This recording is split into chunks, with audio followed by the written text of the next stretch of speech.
Hi guys, welcome back to my YouTube channel. Welcome back to another interesting video.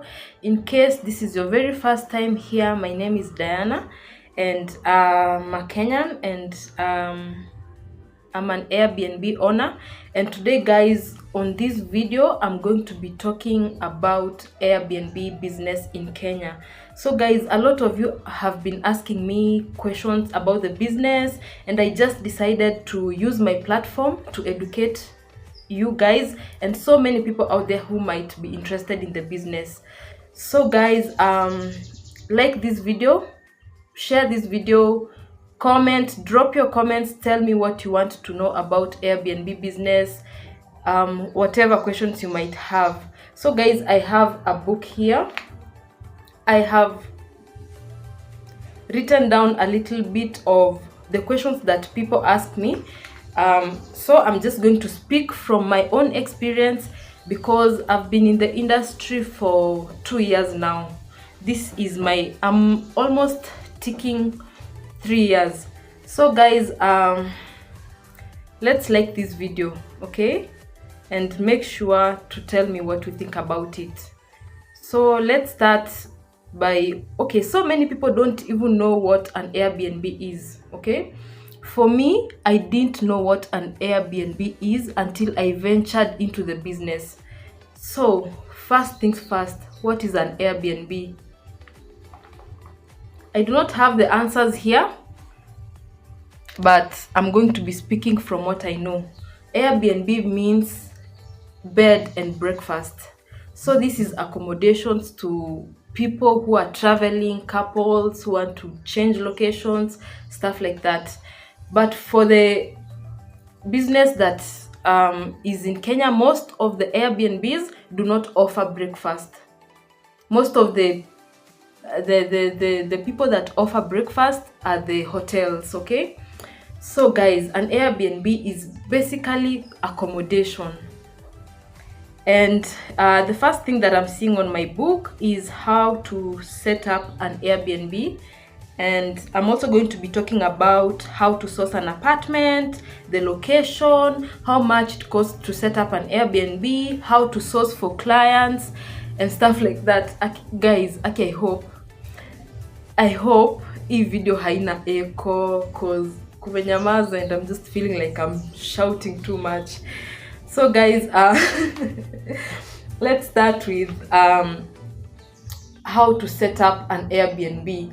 So first of all guys, an Airbnb, someone is calling me, sorry guys, I'm back. I had to pick the call, and actually I was being called by a client who needs an apartment on Sunday.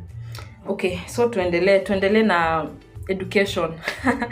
So how to set up an Airbnb business.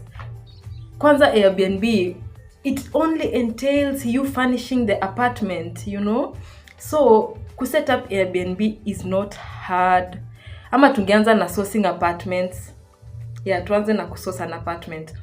So guys, for you to source an apartment that allows Airbnb, you have to search for it. Kutafuta apartment is one of the hardest thing kufanya when you are venturing into the Airbnb business.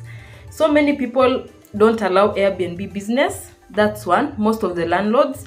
Two, unaweza pata apartment but it's not like si poa ku set up Airbnb, you know. So you have to find a good apartment, alafu pia unaangalia location, unafaa uangalie like the distance from the road, vitu kama hizo.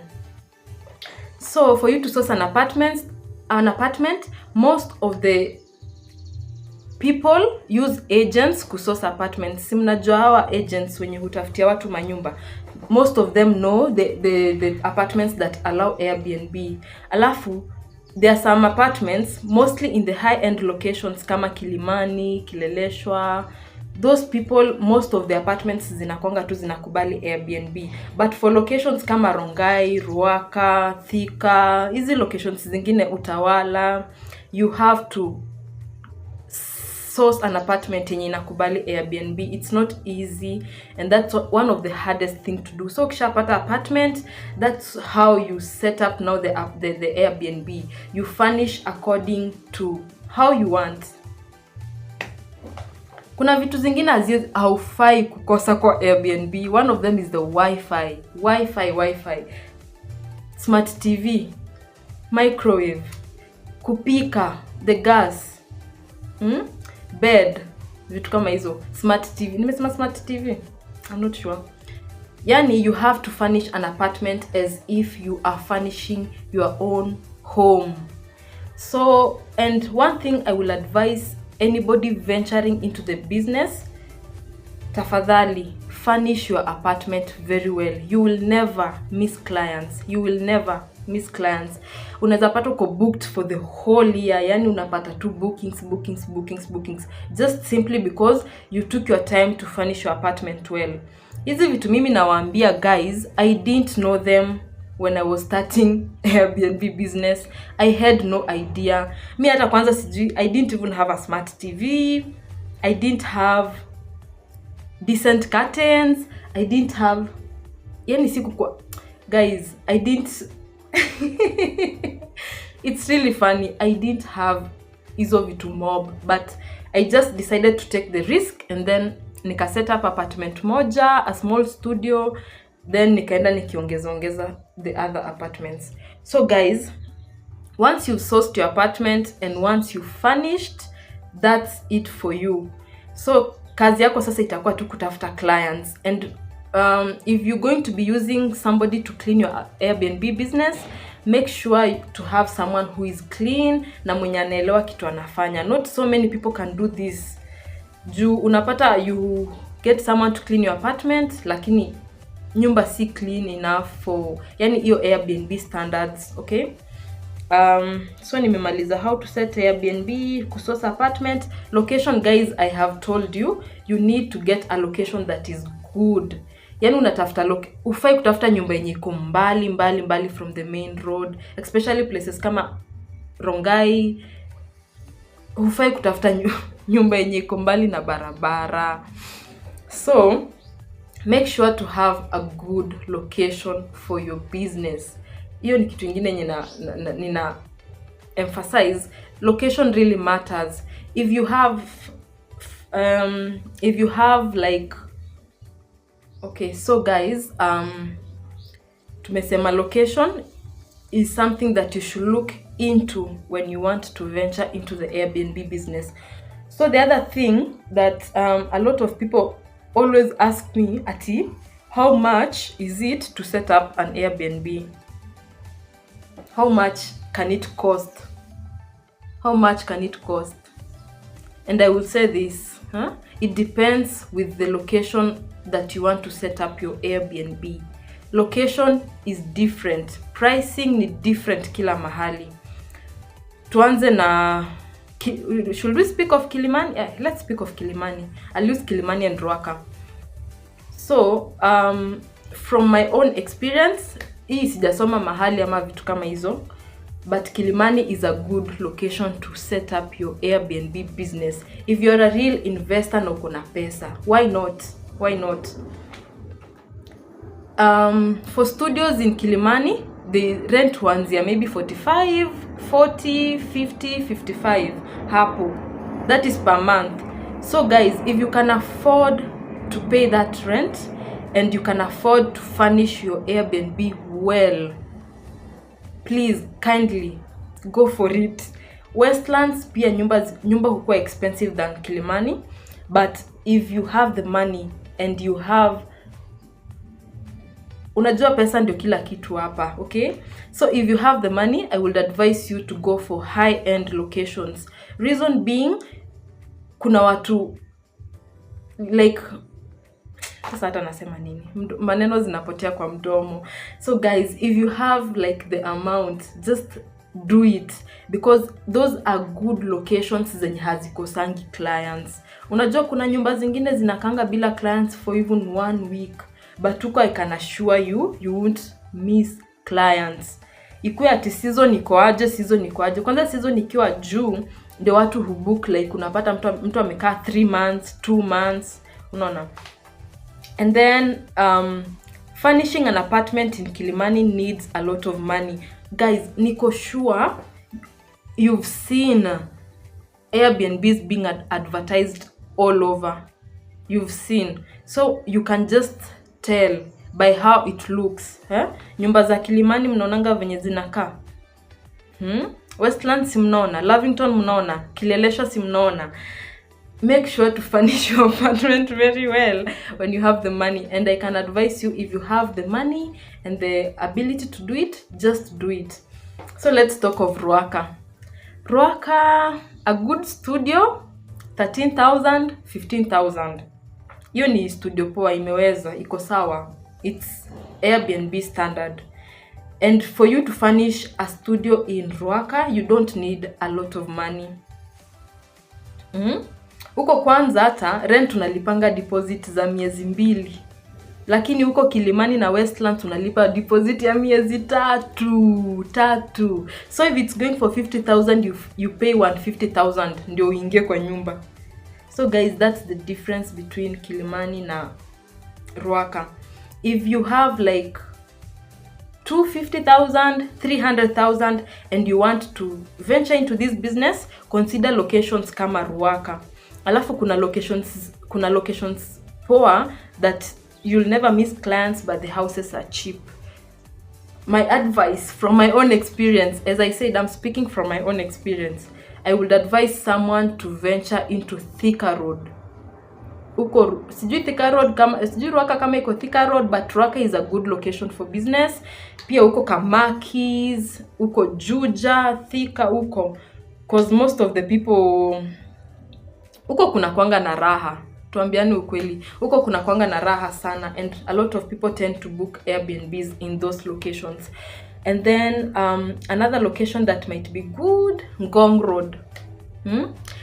Ngong Road ni watu book ni wale wenye hawafiki bei ya Kilimani lakini pia wako na pesa, you know, so they book Ngong Road. Okay guys, nasikia ninaongea sana nasikia okay. So guys, as we were speaking on budget. Kama budget yako ni iko chini, kama budget yako ni hapo 300 to 50,000, go for those locations that I have mentioned. For me, studios zangu ziko Rongai, but Rongai kidogo biashara imeenda chini, so I wouldn't advise you to venture into Rongai. If you're watching this video na umewatch mpaka hapa and you want to venture into this business, I wouldn't advise you to venture into Rongai. But unajua everything is a risk, na kuna time biashara huenda juu. So if you're willing to take the risk, well and good. Because for me, I live in Rongai and it's really convenient kwangu. But when I started, biz was good. Ilikuwa poa, tulikulia. Watu wa Rongai, watu wa kitambo tulikulia sana. But as time goes by, more Airbnbs zinakuja, watu sijui wamesota, biashara ziko chini. It's a lot. So guys, for the furnishing ya uko Kilimani na Lavington, the rent is iko juu pia, na pia kufurnish iko juu. You wouldn't use less than 500,000. I don't think so. Tuambiane kutoka 400, okay? Tuseme tu 400 to 500 kuendelea. Ukifinyilia sana 350. But I'm not sure. Is inexperience too yangu, guys. I'm speaking from my own experience. So guys, once you've set up the Airbnb, whatever location that you are in, haijalishi, it doesn't matter. Location yako haijalishi. One thing I would advise everyone that wants to venture into this business, furnish your apartment well. Hata ukifurnish, another location, guys, I forgot to mention. Ninaenda nikikumbuka vitu zingine. Another location that I forgot to mention is Syokimau, Mombasa Road, karibu na airport. Anywhere close to the airport. A lot of people tend to book pale juu obviously, for obvious reasons, airport. So once you've furnished your apartment and you have furnished it well, you now need to advertise. So for me, advertising my units, I use apps, and then pia kuna agents. I work with a lot of agents in Nairobi. And then, so wacha ni mention the apps that I know, the apps that worked for me. And I'm still learning, so I've not ventured into all the apps that are there. I'm just saying the ones that I'm using, okay? First of all, we have bookings.com. It's a free app, and inakwanga complicated kidogo. So many people nikiengage now huniambia like Airbnb bookings.com imewashinda cooperate. And it's true. It took me a while pia mimi kushikanisha hiyo app. It's really complicated, but it works. Bookings.com inakwanga na clients wengi sana. So many people book kwa bookings.com. And another app is the Airbnb app. As much as I've received bookings from Airbnb app, I don't get a lot of clients from Airbnb app, but I have received bookings from your Airbnb app. So one thing you need to know, guys, for bookings.com, the client pays at the property. But for Airbnb app, the client has to pay to access the property. Mnanishikanisha? Meaning, Airbnb app mtu akibook nayo, you are sure huyo client anakuja, juu amelipa, unless arushe hizo do zake. But for bookings.com,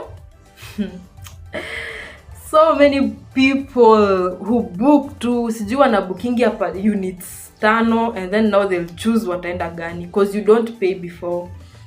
So napata a lot of people who book and they never show up because you have to pay at the property. So for me, nikipatanga booking from bookings.com, I engage the client, juu namba inakwanga pale, I get to them, I speak to them, I'm so and so from so and so, what time will you check in, sijui nini blah blah blah, venye tu unaweza ongelesha client wako. And then if the client is serious, atalipa, because I always want to ask the client to pay so that nikuwe sure anakuja. Okay guys, watu wengi book na hawakujangi, so it makes sense to ask the client to pay. But if they don't pay, me ngoja tu wafike first. Kabla tuende mbali guys, Airbnb we do not reserve by word of mouth. Kuna clients wengi kuja inbox yangu ati I'll be coming, and then I'm like, okay, this is our pay bill, lipia. Mtu anakuambia ati just reserve, I'll be there in an hour, sijui nini. Hey, we, hiyo mchezo mimi usinilete. Me, I cannot take bookings by word of mouth, and I'm sure so many hosts pia hawawezi fanya hiyo kureserve na word of mouth. You have to pay. Either you pay half the amount or the full amount for me to reserve my unit for you. So in case you don't come, hiyo pesa yako imekunywa maji. So at least nilikuwa nimereserve na nimekula hiyo pesa yako. So another app that I use is the Gigi app. So many times I have received bookings from Gigi. Mtu haizi book Gigi app, but atatoa namba yangu pale, maybe anipigie ama ani text WhatsApp, and then everything else is zinaenda zikikuwa poa. So many people, I have received so many bookings from Gigi. Mtu anakuambia nimetoa namba Gigi. So if you've not advertised your unit on Gigi, you can try. And if you're looking to venture into the business na unatafuta apps, usisahau hiyo Gigi. Another app that works really well for me is TikTok. TikTok works. Siku hizi hakuna kitu mtu unafanya bila TikTok. Like kila mahali TikTok. Yaani mtu tu amekaa tu anasema, "Ebu niingie TikTok." So I've found ni clients wamenipata. Clients have found me on TikTok so many times, hata siwezi count how many times, and I have received bookings from TikTok na ni clients wazuri. So TikTok really works as long as you take really good videos. For me, I always make sure to show the detail of the house, like kila kitu kwa nyumba. So TikTok is a good app as well. Another app that I know really works is Facebook. So guys, when I started this in 2023, when I ventured into Airbnb business in 2023, I was only using Facebook. Sikuwa hata nimejua hizi apps zingine, guys. I was using Facebook. I used to just go post hapo hivyo. Alafu juu ziko Rongai, I used to post kwa group ya Rongai. Hata nilikuwa tu ninaenda mimi nikiona tu watu wanaongelea tu kitu iko related na usherati ama kitu iko related na accommodation, I just drop a comment pale. Airbnb is available, call this number, Airbnb is available. Mimi nilikuwa tu nina market ya Facebook and it worked really well for me. Hapo ndio watu wengi wakanijua in 2023. I've also had those are the I think apps zenye nimetumia, and then there is the last is it an app? Yeah, it's an app. I came to realize late that you can advertise your business on Google Maps. If you've watched this video to this point, na unataka kuventure into this business, or you have an Airbnb already, consider listing your property kwa Google Maps. It works wonders.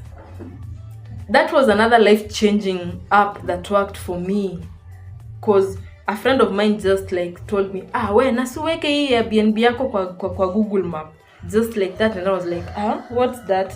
So nikaanza ku maneuver kwa Google Maps. I saw that you can advertise your business on Google Maps, because somebody will just search kwa Google accommodations around me, kitu kama hiyo, na itamletea property yako. I've even received calls from people in Ngong, Kawangware. Yani mtu alikuwa tu amesearch accommodations na zikamletea zangu za Rongai. Yani it works magic.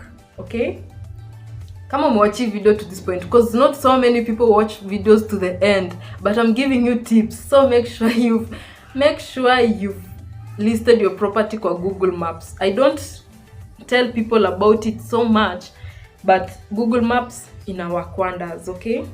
Okay, so kuna kitu kingine sasa tumebakisha.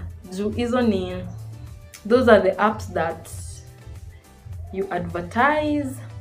Alafu we've spoken about cleaner. You need to find a clean person, mtu mwenye anajua kitu anafanya. Alafu kulipa cleaner, bei ni different. Huko Rongai tunawalipa 200, Huko Kilimani tunalipa 500 per day, yani that is. So it really depends with your locations. Everything about Airbnb ni location determine the amount you use to set up, the clients you will get. Everything starts with location.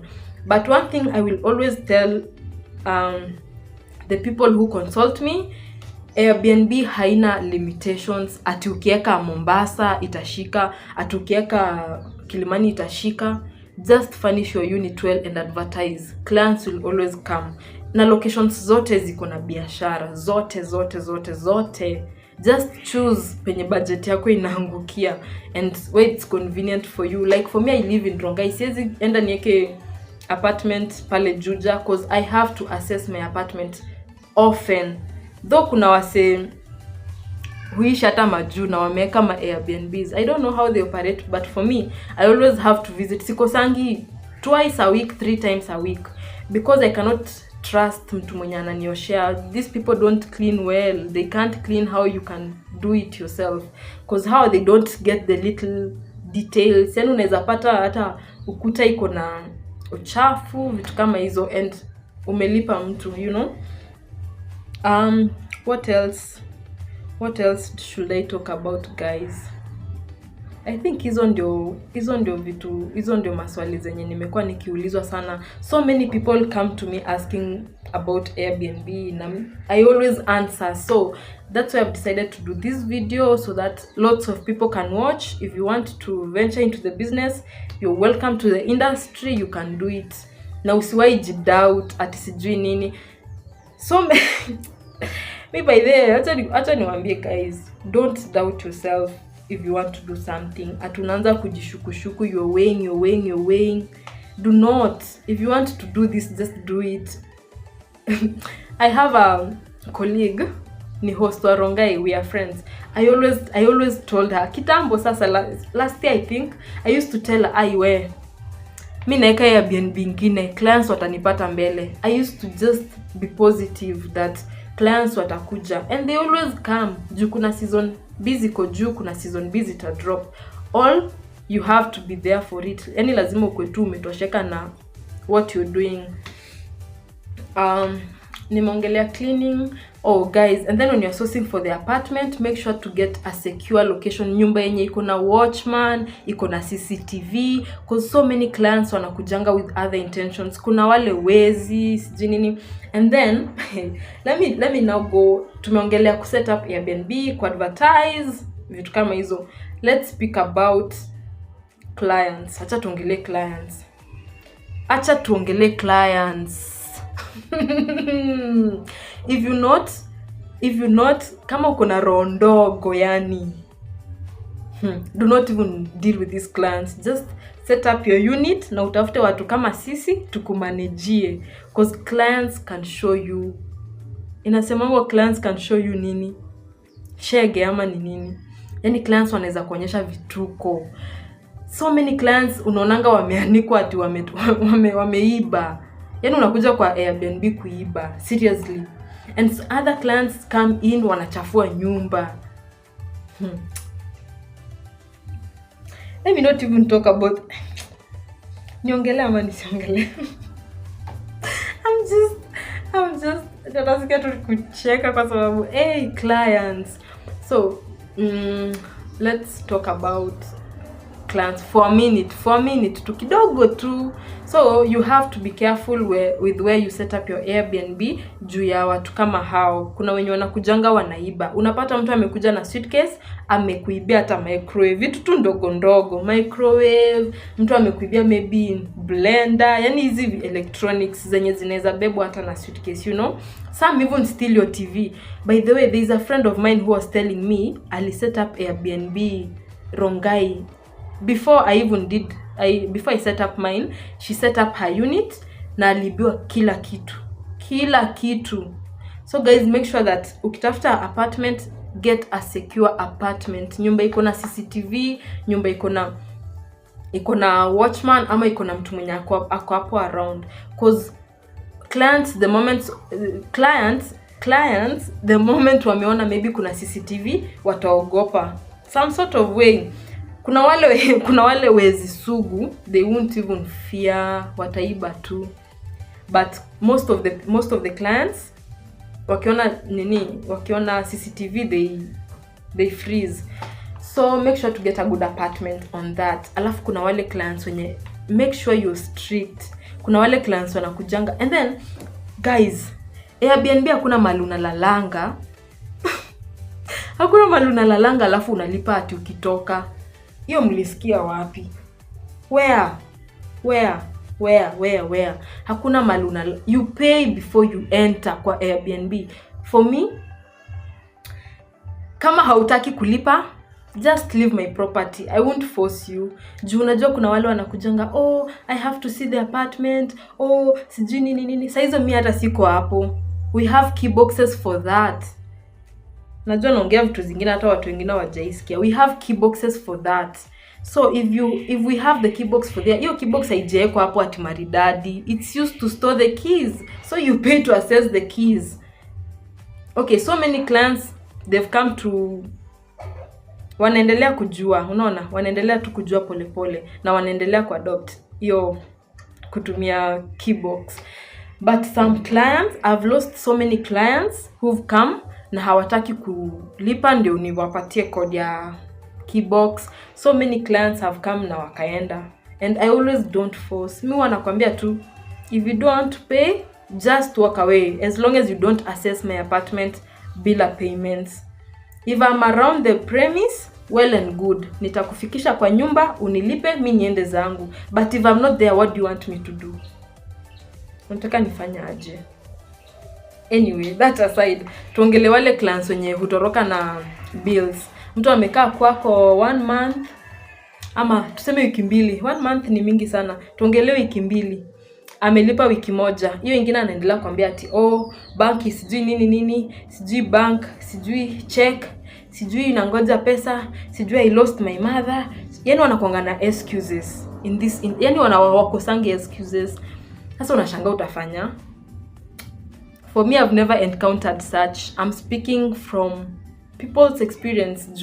We are in so many groups that hii industry, so unasikianga tu encounters za watu wengine. For me, if you check into my apartment, hiyo unakuanga umelipa. Ikifika kesho, cause the check-in time for me inakuanga 1 PM. Standard time inakuanga maybe from 11:30.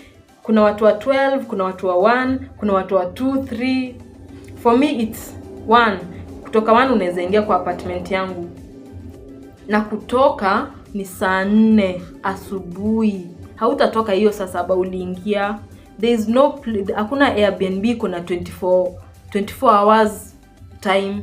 Atuliingia saa 7 na utatoka saa 7 sasa. Atuliingia saa 7 au uliingia saa 3 usiku, utatoka sasa saa 3 usiku. So many baby clients wengi ukuja inbox yangu ati, kwani kwangi 24/7? We 24/7 wewe ulisikia wapi? The good thing with me, the moment you've paid, I send you my details za nyumba, wifi, code, I'll send you the house rules, and I'll send you the checkout time. Ndio kesho yake ikifika tu saa 4 na bado unaendelea kunisumbua kutoka, you'll tell me you didn't read the rules. So I'd advise someone who is venturing into the Airbnb business, make sure you have your house rules. So kuna watu wengine house rules zao hukuanga kwa ukuta ya nyumba yao, but for me I always share mine on WhatsApp. The moment you pay, not everyone can get the details. Nangojanga kwanza ukishalipa ndio nikutumie. And then another thing, kuna wale clients wengine huchafua nyumba. I really wonder kwako, hata nisiongee mingi, sitaki kuchomea clients, nisiongee tu mingi, but for Airbnb, in the Airbnb industry, we have something called cleaning fee. Cleaning fee ni pesa una host it's the money that the host asks you to pay. Unaweza lipa before. I'm sure kuna watu wengine hulipishwa before, so that usipochafua nyumba unarudishwa hiyo pesa. Ukichafua nyumba vibaya, ninatumia hiyo pesa kama cleaning fee. But I don't know, nimeongea sana mpaka nasikia najistrain. I do not mean ati umetumia vyombo nitakulipisha cleaning fee. No. But kuna vitu zingine surely guys, unaenda tu hapo, we unaona tu carpet ni light color, it's a white cream thing, na we umeenda tu hapo na viatu zako za matope. Seriously, how do you expect that person to clean the carpet ukitoka kesho? Kuongea tu kweli. Aya, wachana hata na carpet. Wewe umetandikiwa tu bed sheets za white, lakini unajua tu wacha nisiongee sana. Wacha nisiongee sana guys. But guys, let me tell you something. If you stain bed sheets and towels, kuna wale wasichana wa makeup, mnaonanga towels ni kitu ya kutumia kwa uso zenu, kupanguza uso. How? Now towel ni pure white. Yani huwa nashangaa sana. He. Anyway, if you do that in my apartment and in most of the apartments in Kenya, you have to pay for that. Unalipia cleaning fee. Aya, alafu kuna kitu ingine nataka kuongelea. Nimeongea sana mpaka hata nina feel like nimerant, and I was not ranting. I want to educate you people. I want to educate you guys if you watch this video. Another thing that I want to talk about is the policies za Airbnb, cancellation policies. There are so many policies, siwezi jua zote, but kuna hii specific moja I want to speak about, cancellation policies. We have rules for cancellation. You will not book my apartment and then ukuja uniambie ati mrembo wangu ameniangusha nirudishie hizo pesa. We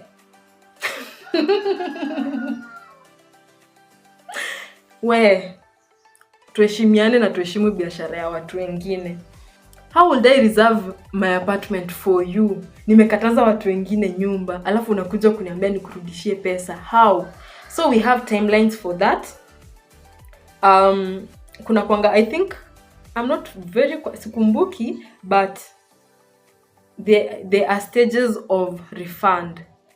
Ukibook apartment ya mtu kwanza within 24 hours, huwezi rudishiwa pesa. You cannot get a refund within 24 hours to check in, or tuseme 48 hours to check in. Wewe umebook nyumba leo na unataka kuja next week Monday. Ifike Sunday uniambie nirudishie pesa. Aje sasa? Aje? How? It cannot work. Hiyo pesa yako imekunywa maji. Unless host to be kind enough. Akwe tu kind aseme, acha nikurudishie maybe half of the amount ama the full amount, depending pia kama yeye mwenyewe amepata client mwingine wa kukureplace. I hope that's understandable. I'm so glad. I've met clients who want refunds. Sikatai, but I'm so glad most of my clients wanna understand hii business venye ina work. So many people tell me, I didn't even sleep there, and then I'm like, so ungeniambia mapema. It's okay. So hiyo 1500 nilikuwa nimelipwa na baki nayo. I reserved the room for you, you didn't show up. None of my business. Ni kama tu ununue nyama kwa butchery na usikule. Sasa mwenye butchery unataka sasa akurudishie pesa umpatie nyama yake? No. Doesn't work like that. So guys, I hope we educate ourselves more on Airbnb business. And then hiyo ni story ya clients nilikuwa naongelea. For the host, tujipende, tusikubali ati clients watutende. You know, some of the hosts who wanakuanga so kind. Okay, I'm kind too. I'm kind. And I'll speak to you on a business tone. Mimi nitakuongelesha kama mwanabiashara.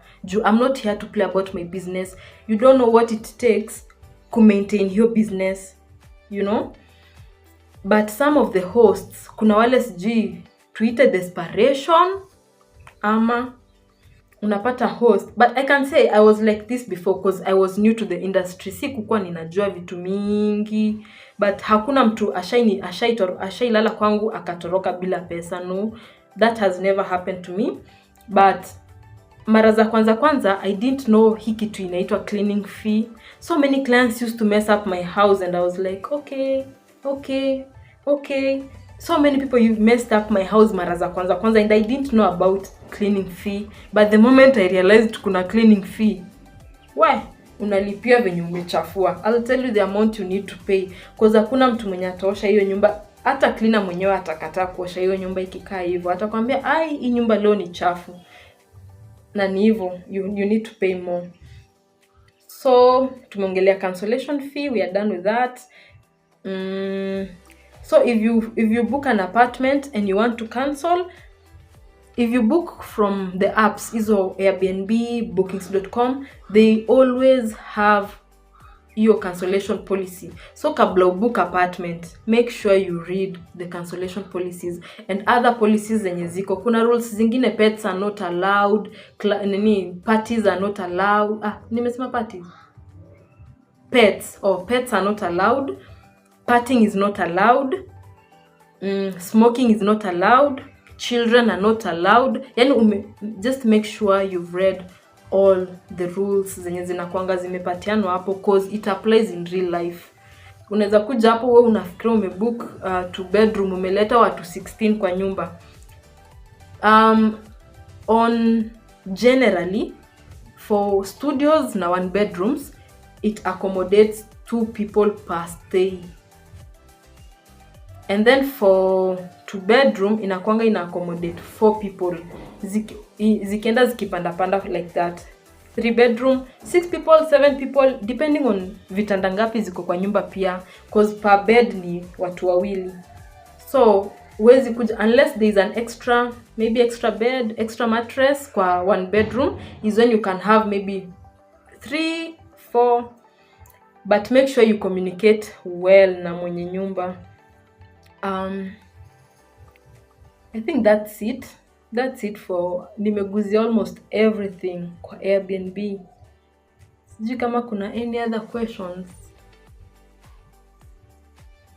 But guys, if you want to venture into this industry ama this business, make sure uko na roho ngumu. Utaenda hapo upate sufuria zako zimetumika zote, hujui uanze wapi. Utaenda hapo upate vikombe hadi ziko kwa bafu. Zilifikaje hapo? Wengine wanavunja glass, wengine wanavunja plates. What's the worst that has happened to me by the way? Watu wana stain duvets, alafu upata hata weather hakuna. Though you need to have like an extra duvet mahali, but imagine kama hauna, how hard it's going to be for you. Yani unapata watu wengine. I recently hosted someone na alikuwa ametapika.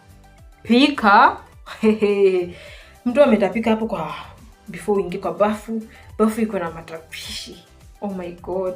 But the person paid for cleaning fee. As I said, cleaning fee applies ukichafua nyumba sana. Ukitumia tu nyumba vizuri tu, when it's not very messy, nobody will ask for cleaning fee. And then I think that's it. Tujue tu guys, tujue a lot of, we need to educate ourselves about Airbnb. I didn't know a lot of things when I ventured into the business, but right now I know so many things. I've learned so many things. Interact na different kind of clients. Yani kuna mwingine tu atakublokia sink, na si sink ya kitchen. Amechukua hizo vitu za ugali, akaenda akamwaga kwa hii sink ya kubrush meno ya bathroom. Ameweka hapo vitu za ugali. The sink will block definitely. Anyway, I was not prepared for all of this when I ventured into the business, but right now I'm very much aware na niko prepared. Anything can happen, but kitu yenye ni worse ni zile zenye unapata mtu amekuibia, watu wameuana kwa Airbnb yako, vitu kama hizo, you know. So guys, I think that's it. Sitaki kuongea sana. Already naona hii video imesonga. I don't even know if I'm going to cut the video. Imeenda sana. I wanted to speak like for 20 minutes na nimeongea for more than 40 minutes. Nimerant. I've spoken my mind na nimeongea. I don't know. But nimeongea. I want people to know about Airbnb. Watu wengi. And guys, Airbnb business is one of the best businesses in Kenya. Na haitaji strains. For me, kama leo, I'm inside the house. Hakuna mahali nimeenda. I'm just unemployed sitting here because biashara inaendelea with or without me. So it's one of them. It's one of the best. Na ninajua mmeona videos on TikTok, people are saying set up Airbnbs, venture into the business, blah blah blah blah blah blah blah blah blah, and they are not lying. If you have the money and you want to venture, do so. And then the last thing that I'm going to say, guys, if you've watched this video to the very point, to this very point, make sure asi kwa niseme hivyo guys, pole guys, if you watched this video to this point, make sure to call my number for Airbnbs within Nairobi. Sana ninajulikana Rongai, but other locations pia tuko na 1 bedroom Lavington. everywhere that you want, you'll get an apartment. Chunga tu usikoniwe, because so many cons are in this industry. Mtu amekuwekea pesa alafu ametoroka, alafu sisi watu legit hamtaki kutupatia biashara. Sisi ndio legit hamtaki kutupatia business. Mna trust wale cons, Mtu anakuja amesema ameibiwa sijui pesa ngapi. Kwanza zile za mavillas in Mombasa, sijui Nyali huko. Mnaibiwa kuibiwa. So guys, make sure to source a legit Airbnb. And guys, acha niwaambie, not every person who has listed their property on bookings.com is legit. Hiyo ndo kitu watu wengi hawajui. Mtu, for example me, if you need an apartment sahi, let me just give an example. Aki guys, video inasonga, sikuwa nataka isonge hivi. Let me speak about an example. You need an apartment in Naivasha. I don't have an apartment in Naivasha, but I know people that might have apartments in Naivasha, yeah? So nitaenda nimuulize, uko na nyumba Naivasha? Yeah, nitumie picha. Anitumie hizo picha. Those pictures, nitakutumia hiyo biashara iishe, but what if I decide to use the pictures on bookings.com? What if I list hiyo property kwa bookings.com na niweke namba yangu? I can easily call you, nyumba hata si yangu, but I have done that. You see? I'm not saying that I've conned people, but I can do it. Guys, don't... Nimeongea sana mpaka ninasikia ni kama nitajiconfuse. So I'm saying guys, not everybody who lists their property on bookings.com ni mtu legit. Utabook hapo akwambia ulipe, na saa hizo ameenda akaambia marafiki zake ekeni reviews. So utapata reviews hapo zimeandikwa good property, the host is good, sijui nini. Wewe utakuwa convinced that it's a legit property and you'll book. Sorry. So guys, I think for today I'm going to stop my video here. But remember guys, if you want to venture into the Airbnb business, I am here for you. Now, I offer consultancy. I offer set up. Nina manage Airbnbs if you want. I'll also source you clients if you want. I'll set up your Airbnbs if you want to. Hizo zote. I do all of that. You just need to give me your money and tell me the location that you want. I'll do everything for you at a fee, of course. Niko hapa kutafuta pesa. So guys, make sure to reach out if you want to venture into that. Nimekuwa najiadvertise TikTok pia. So many people have reached out, lakini sijapata biashara ya maana. So guys, I'm here also. Kama umewatch mpaka hapa, nipatie biashara if you want to venture into the business. Alafu kitu ingine guys, like this video. Like hii video. Let's share the video. Alafu after kushare, you like, you comment, tell me what you think about the video. Ninajua nimeongea mingi, but tell me what you think about the video. Tell me what you want to know about Airbnb business. I'll answer in my next video, okay? So guys, that's it for today. Wacha niseme bye cause nasikia nimeongea sana mpaka nasikia mdomo imekauka. So guys, bye. Leo tuko tunaongea Airbnb. Yeah, that's it. Sitaki kuendelea kuongea. That's it. Bye guys. See you on my next video.